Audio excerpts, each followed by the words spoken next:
Welcome to the Real News Network. I'm Paul Jay in Baltimore, and now joining us in Baltimore is Senator Bernie Sanders. Thanks for joining us. My pleasure. And activist Danny Glover. Thank you for joining us. Danny is here as a supporter of Bernie Sanders.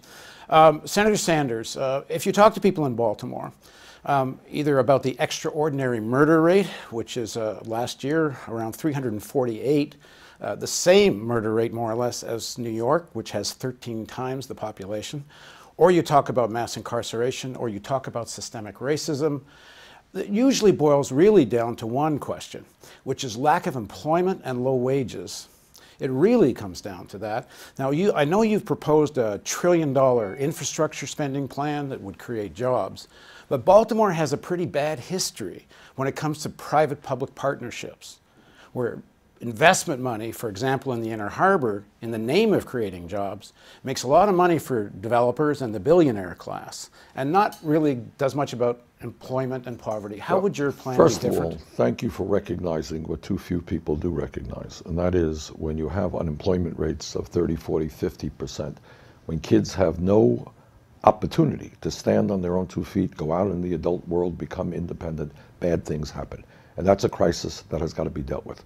So in addition to proposing a $1 trillion jobs program, rebuilding our crumbling infrastructure, what we also have proposed is a program along with Congressman John Conyers, which focuses on youth unemployment, specifically putting young people to work, putting them into school, getting them the job training that they need.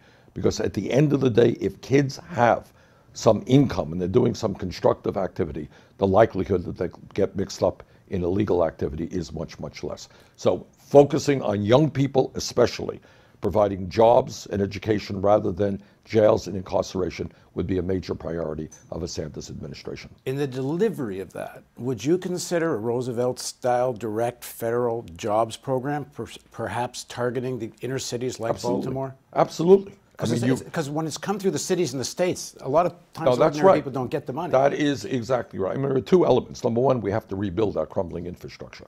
And that is our roads and our bridges, our water systems, our wastewater plants, airports, rail, et cetera, et cetera. But second of all, when we talk about job creation, the federal money has got to go into those areas that need it the most.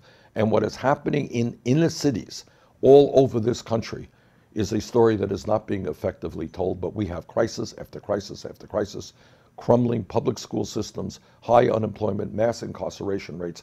We've got to start focusing on rebuilding inner cities in America. So a direct federally funded jobs program is on the table with you? Absolutely. Okay, number two. I know you're running to win, and whether you win or don't win, you need as many votes as you can get to make this political revolution you're talking about possible. You've said you're going to endorse Senator Clinton, but you said something in addition to that to Andrea Mitchell on MSNBC. You said you will endorse her, but if you campaign for her, will really depend on what her stand is and what she adopts. I want to see the Democratic Party have the courage to stand up to big money interests in a way that they have not in the past, take on the drug companies, take on Wall Street, take on the fossil fuel industry. And I want to see them come up with ideas that really do excite working families and young people in this country. So that's a condition for you going out and really campaigning. Well, let me just say two things. Number one, a Donald Trump presidency would be a disaster for this country. And I will do everything that I can to prevent that from happening. But I think the issue of how the kind of support that Secretary Clinton gets from the American people who have voted for me, is totally dependent upon her. And that is, she is going to have to excite people, convince people that she is in fact prepared to go outside of establishment politics and establishment economics. She is going to have to tell people that yes, the United States will join the rest of the industrialized world and guarantee health care to all people as a right sooner than later, that we will have paid family and medical leave like virtually every other country on earth does, and that yes, she is going to stand up to the oligarchy which today controls our economic life, our political life, and our media life. And if she does that, I think there's going to be a lot of excitement for her. If she continues to be a proponent of establishment politics and establishment economics, I think she's going to get a lot of support from people who definitely want to defeat Donald Trump and see her as much, much more preferable. But she's not going to generate the excitement that I think we need. And as you said in the quote I just read, the Democratic Party, also meaning Secretary Clinton has no record of doing any of this in the past. Not much. Not much. Look, we have a very low voter turnout in this country. A lot of working people, poor people do not vote because they don't really believe that either party stands up for their interests. They have the sense instinctually, which is a correct sense, that big money dominates what goes on politically. And if we're going to make the real changes, it's one thing to elect the president, that's fine. It's another thing to really change America. What does that mean? Should we have more income and wealth inequality than any other country? Should we be addressing the crisis of climate change in a much more aggressive way? Should we be dealing with the fact that 2.2 million people in this country are in jail more than any other country on earth in a way that we have not come close to begin to addressing? And the answer is, I think we have got to do that. But to do all of those things require a political party to say, you know what, sorry, billionaire class, you cannot have it all. We're going to transform our economics. We're going to transform our politics. And by the way, we're going to transform media as well. We're going to get the word out to people about what's really going on in this country in a way that the corporate media does not. Assuming whether you win or don't win, you need as many votes as possible between now and the convention to have the clout going forward. Absolutely. So it doesn't really change your game plan very much. That's right. That being said, in terms of keeping this political revolution going you've been calling for, what does that look like and what do you do about it? Well, it's a little bit premature. Right now my focus is either way. But right now my focus is on winning. My focus is on doing well on Tuesday in 5 states. We got a very, very big primary in California on June 7th, where I think we got a shot to win. So right now our immediate focus is on getting as many votes as we can in the primaries and caucuses that remain. One of the main arguments one hears from people who really are not enthusiastic about Secretary Clinton, but are supporting her even in the primaries, is what some people have called the fear factor. They just think that she has a better chance of defeating Trump, that even though you're polling ahead of her, frankly, against Trump, they're saying it's untested, that in a real campaign with tons of ads thrown at you, it could be different. That's the Clinton line. But what is also untested is the kind of vicious attack that the Republicans would make against Clinton in a way that we have not gone anywhere near. I mean, they're going to be raising issues that we have stayed away from. We have tried to focus on the differences between Secretary Clinton and myself on the major issues. We have not gone into other areas where the Republicans certainly would. I think we are the stronger a campaign against Trump, not just because the polling now shows us that, but more importantly, the kind of excitement and enthusiasm that we are generating will result in more people coming out to vote. Democrats win when the voter turnout is high. Republicans win when the voter turnout is low. I worry very much that a Trump-Clinton race is just going to be a low voter turnout race, which gives him a shot to win. I don't think he will, by the way. I think she goes in as the favorite. But I think I am the stronger candidate between the two of us. Danny, you supported Senator Sanders fairly early in the campaign. Why was this important to you to get involved in his campaign? And let me ask you a second part. As you're out campaigning, why are older African Americans, and I say that because younger African Americans do seem to be kind of joining Youth for Sanders, but a lot of older African Americans are not, and why not?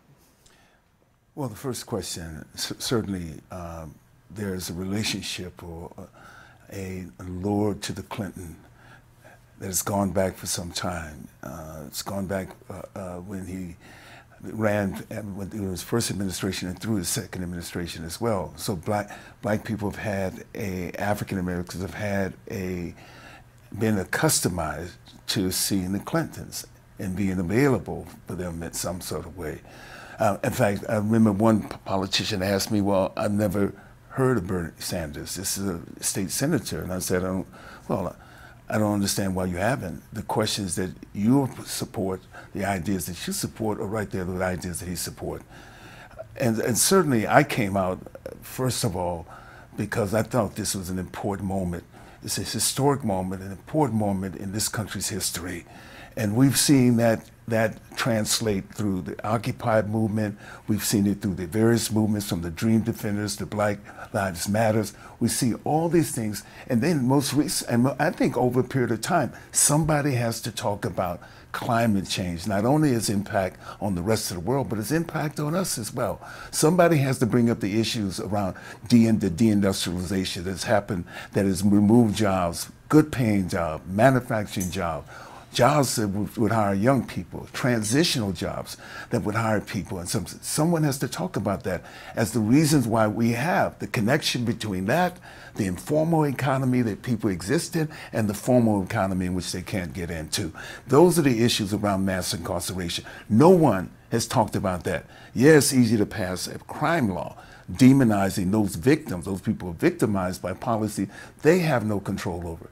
Here, Bernie Sanders is talking about active citizenship, demos, ordinary citizens being participants, not only on the day of election, but continuously being consistent as citizens throughout the process. And that's exciting. That's exciting. When we responded to registering the vote and voting, we thought something was going to come out of it. And we know those periods. The Voting Rights Act of 1965, the civil rights organizing of voters down in the South during Freedom Summer, and all of that happened in a period where people saw change, the possibility of change. And I think, as Senator Sanders says, that this possibility of change, a new voice, another narrative, a way in which their issues addressed, from child care to health care, from global warming to climate change, job creation. Exciting. It's exciting. I've only been given 10 minutes for the interview because I know you got to run to a rally. This is just the beginning. I'm hoping, and I hope we get to pick this up again. Well, thank you very much for allowing us to engage in a substantive type discussion. Thanks very much. Thank you for joining us, and thank you for joining us on the Real News Network.